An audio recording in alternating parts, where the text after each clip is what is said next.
Tynan Portillo presents, featuring the best horror stories of the 19th century. Welcome to the Poe Show podcast. Narrated by Tynan Portillo. Today's episode, Spirits of the Dead, by Edgar Allan Poe.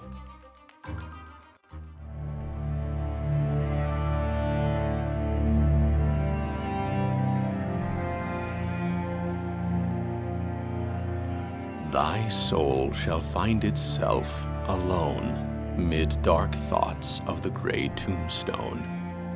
Not one of all the crowd to pry into thine hour of secrecy. Be silent in that solitude, which is not loneliness. For then the spirits of the dead who stood in life before thee are again in death around thee, and their will shall overshadow thee. Be still.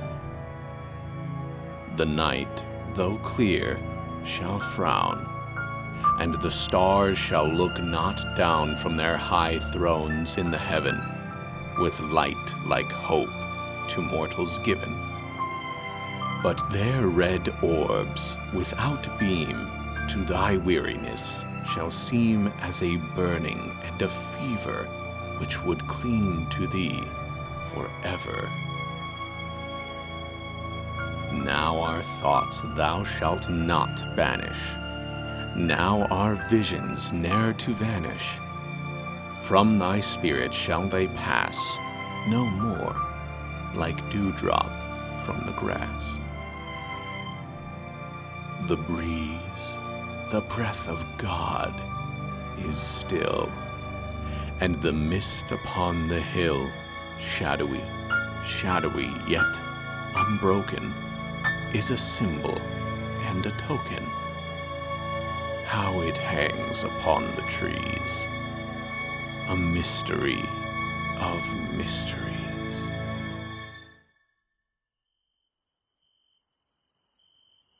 Hello from the Poe Show. I'm your host, Tynan Portillo.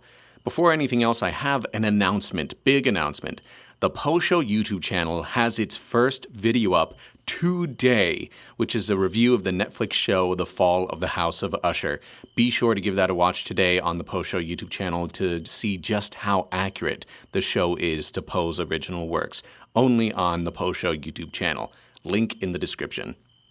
If you liked what you heard here, then like and subscribe, give this podcast a good rating, and share it with someone who loves audiobooks, poems, fairy tales, ghost stories, and the works of Edgar Allan Poe.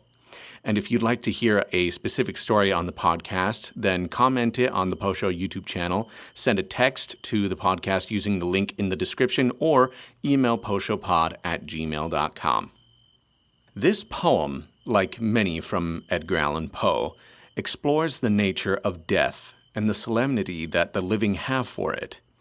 And the most important detail of this poem is that the author is speaking directly to the reader.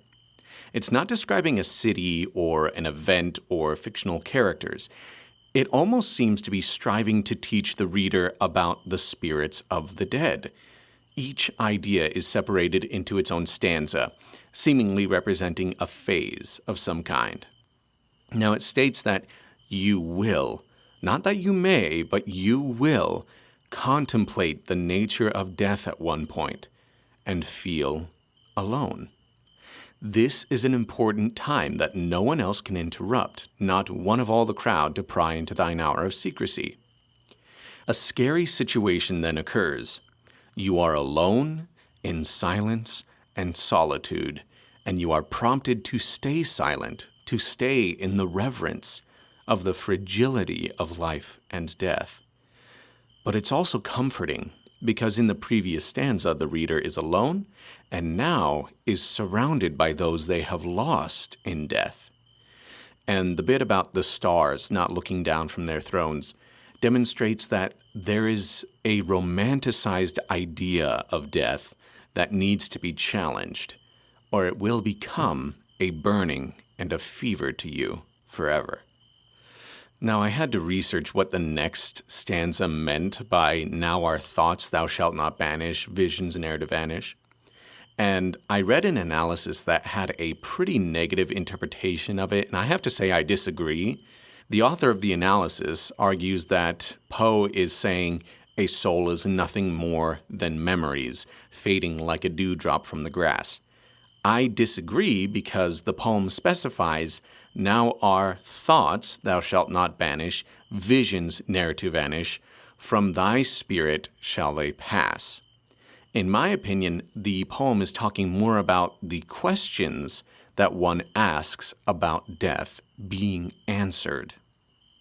The thoughts we have of death, the visions we have of death, we can't banish them from our minds because we are mortal. It's in our nature to think about death. But there will be a time when all of those worries and thoughts shall eventually fade from us. Then the breath of God is still, implying that life is no longer present. And the mist upon the hill is a symbol and a token, signifying the innate, perplexing essence that death leaves behind, a mystery of mysteries. That's another reason why I disagree with that analysis that I read, because the poem ends with mystery. It doesn't strive to answer questions about death. In fact, it's very similar to The Striding Place by Gertrude Atherton in that way. The only definite thing about death in this poem is that it occurs and that sometimes we flower it up so it doesn't seem that bad. Now, think about it this way. If you had a bad day and you told someone any and all of the reasons why your day was bad, and then their response was, well, you got 2 hands and 2 feet, other people have it worse, so be grateful and just make it a better day tomorrow. And you're either left there feeling guilty for your suffering, or you think, well, screw you too. I have a personal example of this. I had a great-grandmother, and I grew up around her. I worked in her garden. I talked with her and saw her a lot. And one day I got a text saying that she had died, and my family was preparing her funeral. And I wasn't exactly very close with her, and I took the message smoothly. I mean, she was like 96, so it was on the horizon. But about 15 minutes later, I was doing something completely mundane. I was putting like a DVD in its case or something. And I suddenly paused. And I realized that I would never see her again. That the last day I ever heard her voice and saw her face was past already. And I cried because I missed her. I still miss her. And I can say that if anyone at that moment had said, well, you should be happy she's in a better place, I wouldn't have responded kindly to them. Because she may be in a better place, but I wasn't. Grief and channels of connection through suffering are entirely healthy and necessary to be able to live. And to cheapen that with a flowery idea in the midst of experiencing the grief of loss is an insult. We need time. We need time to process our grief and our loss. Then after we have time, we can come back and brighten up our world to our heart's content. But as Poe always masterfully demonstrates in his poetry, we are connected to death and suffering, and we deserve to feel bad about that sometimes, so we can feel good about living life. 2 worlds separated by a mist. Thank you for listening to this episode of The Poe Show. Remember to like and subscribe. You can follow this podcast on Instagram and Threads at The Poe Show Podcast and on TikTok at The Poe Show. Subscribe on YouTube and be sure to watch that review of The Fall of the House of Usher and see just how accurate it is to Edgar Allan Poe's original works. And that's all for now, but you'll hear from me again in the next episode of The Poe Show.